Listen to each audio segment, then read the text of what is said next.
Harry Truman loved an old-fashioned cocktail before dinner at the White House, but his were a little different from the modern recipe you're used to. But as Truman used to say, if you can't stand the heat, get out of the kitchen. This is all the president's drinks. Harry Truman famously loved bourbon, which he would usually drink on the rocks. He and Bess often had old-fashioned cocktails before dinner when they were at the White House. They didn't like it too sweet. They didn't like it too diluted. Bess didn't like a cherry in it because she said it tasted like fruit punch. But we're going to make an old-fashioned today in the Truman tradition. Not too sweet, basically just seasoned bourbon.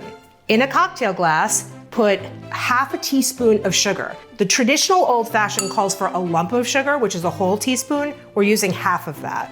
And then we'll add a teaspoon of water, just to get the sugar dissolved a little bit. And a few dashes of bitters. Now you're going to add a shot of bourbon. Old Grandad and Wild Turkey were Truman's favorites. So if you want to make specifically a Truman Old Fashioned, you gotta use one of those.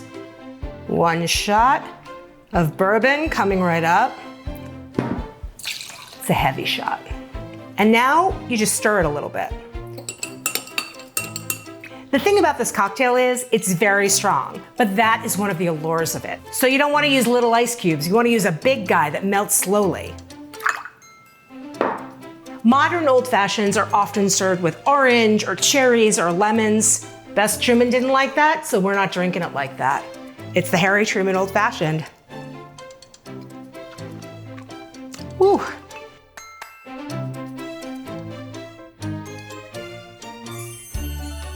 As Harry Truman once said, if you want a friend in Washington, get a dog. Cheers, Zelda.